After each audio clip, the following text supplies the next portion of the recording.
오늘 우리에게 주시는 하나님의 말씀은 호세아 10장 5절 말씀입니다.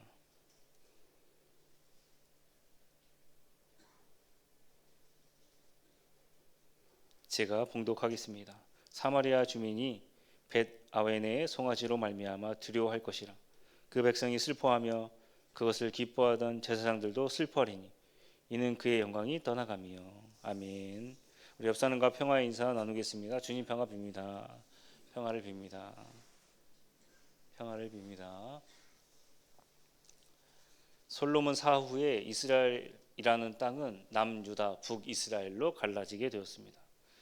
북이스라엘의 왕 여로보암이라는 사람은 자신의 자국민들이 남유다로 혹시 내려갈까봐 저기 북쪽에는 단에다가 금송아지를 세우게 되었고 남쪽에는 베델에다가 금송아지를 세우게 되었습니다. 종교적으로 베델은 예루살렘 성전이 있기 전에 가장 큰 성소가 있던 장소였습니다. 왜 베델에 큰 성소가 있었을까요? 여러분들 베델하면 누가 먼저 떠오르십니까? 아브라함, 특별히 야곱이 떠오르게 된다는 겁니다. 믿음의 선진들이 그곳에 제단을 쌓고 하나님을 만난 장소가 바로 베델입니다.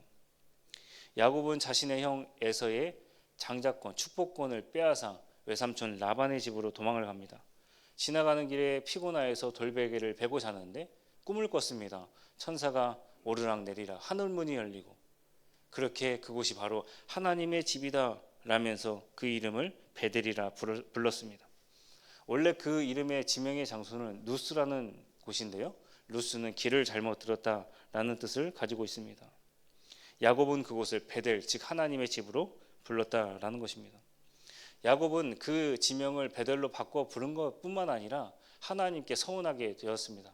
하나님께서 안전하게 내가 고향 땅으로 다시금 돌아오게 하여 주시오면 내가 베델에서 제단을 쌓고 가족들과 함께 예배를 드리는 삶을 살겠습니다라고 서운하게 되었다는 겁니다. 그렇다면 야곱은 당연히 베델이라는 곳에서 거주하면서 하나님을 찬양하고 기도하고 예배하는 삶을 살았어야 되는 것이 마땅했다는 겁니다. 그런데 약 20년이라는 세월이 흐른 다음에 야곱이 다시금 고향 땅으로 돌아왔습니다. 그런데 그가 베델에 살게 되었을까요? 성경은 그렇지 않다라고 이야기합니다. 세겜이라는 동네에서 살게 되었습니다. 사람이 안락하게 살면 과거의 은혜를 잊어버린다라는 것입니다. 이것이 믿는 사람들의 문제 아니겠습니까? 문제가 있을 때는 새벽 기도에 나와서 기도합니다. 하나님께 바지가랑이를 붙잡고 내 이 문제 해결해 주십사라고 기도하게 된다는 겁니다. 그런데 조금 문제 해결을 받고 응답을 받게 되면 사람이 어떻게 됩니까? 안락한 삶을 살아가고 과거에 하나님께서 나에게 주신 응답과 그 은혜를 잊어버리고 망각하게 된다는 사실입니다. 그때에 야곱의 가정에 문제가 생기게 되었다는 겁니다. 창세기 34장을 보게 되면 하몰의 아들 세겜이라는 이 사람이 야곱의 딸 디나를 강간했던 사건이 발생합니다. 야곱의 아들들은 그들에게 복수하기를 결심하고 꾀를 내게 됩니다. 자식은 부모를 닮아갈까요? 야곱은 이미 하나님을 만난 사람으로서 이스라엘로 변화되게 되었습니다. 그런데 그의 자식들은 어떻게 되었을까요? 하나님을 만나지 못했다라는 겁니다. 그래서 꾀를 내게 되었다라는 것이죠. 야곱의 아들들은 그들에게 복수를 하기 위해서 이렇게 그들에게 제안을 합니다. 할례를 받아라 라고 했더니 그의 가족들 모두, 하몰의 가족들 모두 다 할례를 받게 되었습니다. 그리고 난 다음에 시므온과 레위가 그들을 모두 도륙하고 나머지 아들들은 그 성읍을 약탈했다라는 것입니다.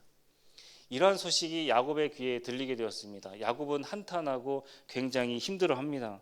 그리고서는 이렇게 이야기를 하지요. 창세기 34장 30절 말씀입니다. 제가 봉독해 올리겠습니다.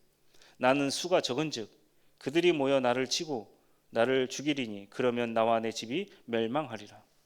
철없는 아들들의 그 객기에 가족들이 멸문제를 당하게 될 처지에 놓였습니다. 세겜의 이름의 뜻대로 그의 아들들 야곱에게 있어서 굉장한 짐이 되게 되었다라는 것입니다. 문제가 생겼습니다. 가족의 문제가 생겼죠. 그때 하나님께서 야곱에게 나타나 다시금 이렇게 말씀하시는 거예요. 베델로 가서 단을 쌓아라, 예배를 드려라 라는 것입니다. 사람의 입장에서 하나님께 나아가기 전에 해야 될 것들이 있었습니다. 창세기 35장 2절 말씀입니다. 야곱이 이에 자기 집안 사람과 자기와 함께한 모든 자에게 이르되 너희 중에 있는 이방 신상들을 버리고 자신을 정결하게 하고 너희들의 의복을 바꾸어 입어라. 이방 신상을 버려야 됐습니다. 의복을 갈아입었어야 됐다라는 것입니다. 새롭게 마음을 변화를 받아 하나님의 사람으로서 다시금 태어나게 되는 계기를 마련해야 됐다는 사실입니다. 여기서 중요한 게 우상입니다. 우상은 두 가지 의미로 해석될 수 있습니다. 하나는 만질 수 있고 볼 수 있는 우상입니다. 그런 우상은 한갓 돌이고 금밖에 되지 않습니다. 사람에게 어떠한 영향도 줄 수가 없는 것이죠. 설령 그런 것들을 믿고 절하는 사람에게 그것은 금이야, 돌밖에 되지 않아 라고 설명하게 된다면 하나님께로 돌아올 수 있는 역사가 있더라라는 겁니다. 우상 숭배가 진정으로 무서운 것은 그 속에 담긴 정신과 문화 때문에 그렇다라는 것입니다. 야곱의 아들들 이미 세겜 문화에 젖어들었습니다. 세겜 문화는 우상을 숭배하는 문화입니다. 우상을 숭배한다는 것은 사람이 신이 된 문화이고 사람 위에 하나님이 있다라고 인정하지 않는 문화가 바로 세겜 문화입니다. 왜 여호수아가 세겜에서 나와 내 집은 여호와 하나님만 섬기겠다라고 그렇게 결단했겠습니까? 다 이유가 있는 것이죠.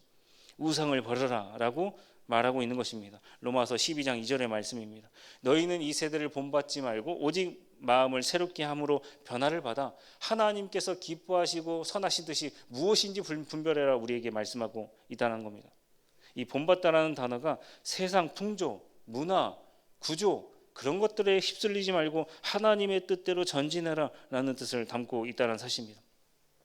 세상 풍조에 휩쓸리는 것, 세상 구조에 따라가는 것, 예수님을 버리고 넓은 길로 가려고 하는 그러한 생각들, 그 모든 것들이 바로 바울이 말한 우상 숭배입니다.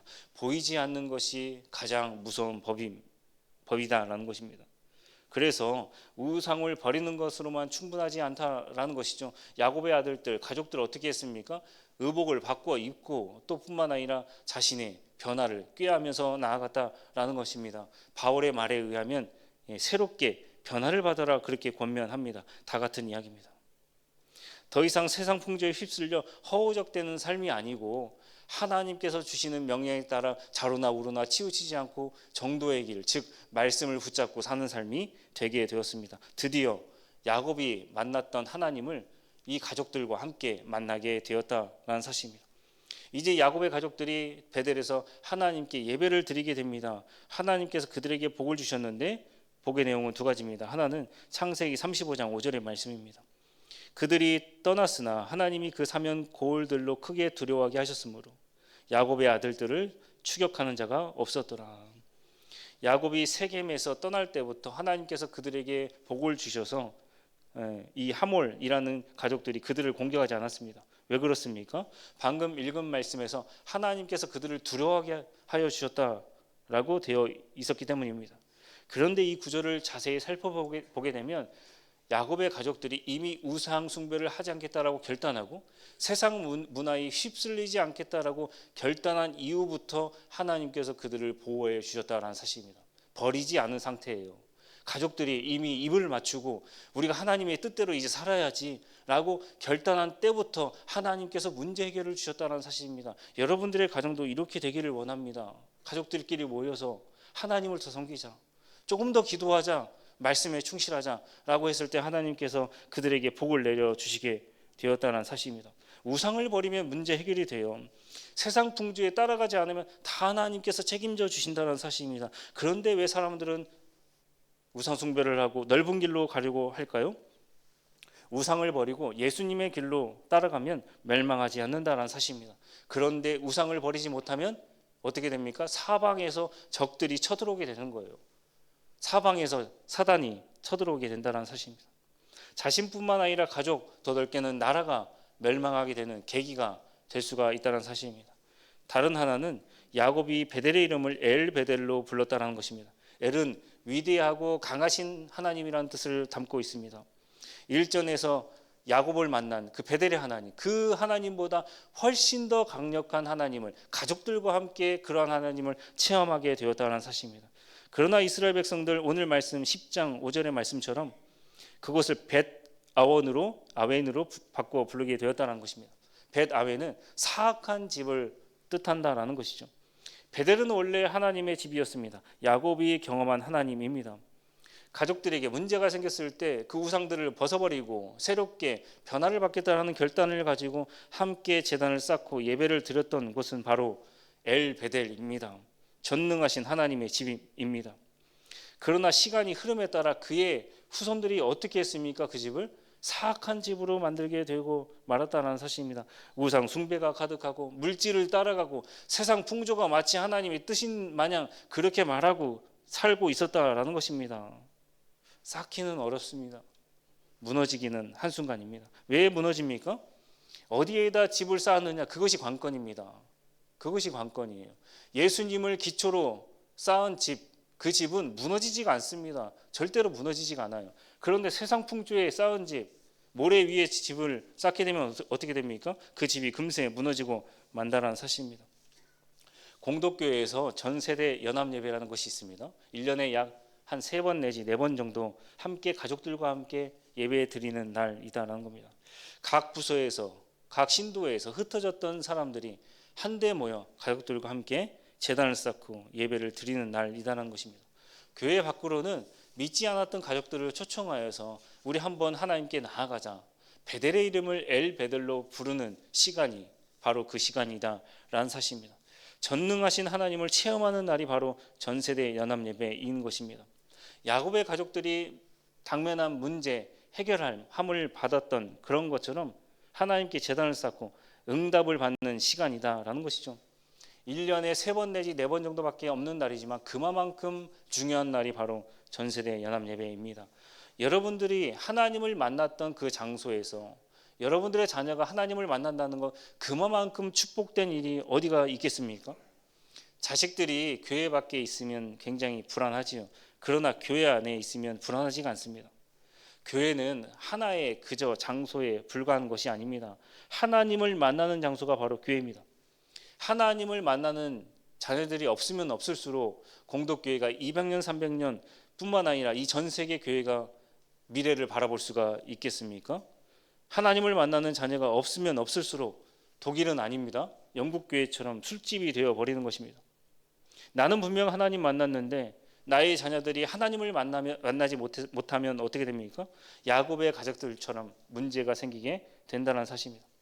혹시 여러분들 가운데 가정의 문제로 고민하고 있으신 분들 있으십니까?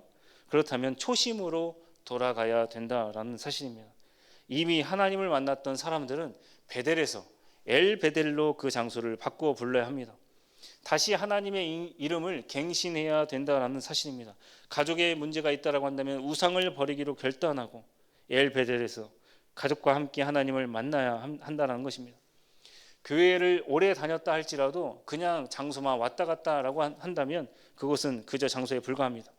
그러나 일개 장소가 베델이라는 곳이, 루스라는 곳이 하나님을 다시금 가족들과 함께 만나게 된다라고 한다면 그곳의 이름은 엘 베델로 바꾸어 부를 수가 있다는 사실입니다. 그래야 우리 자녀들이 벳 아원의 길로, 사악한 집의 길로 가지 않는다는 사실입니다. 하나님의 집은 기도하는 집입니다. 말씀을 듣는 곳이에요. 찬양을 부르는 곳입니다. 하나님을 경험하고 만나는 장소가 바로 베델, 엘 베델의 장소다라는 사실입니다. 오늘 말씀 들은 것처럼 다른 기도보다 여러분들 하나님 만나기를 기도하시고 가족들의 문제를 놓고 기도하셔서 응답을 받아가시는 저와 여러분 되기를 주님의 이름으로 간절히 소망합니다. 기도하겠습니다.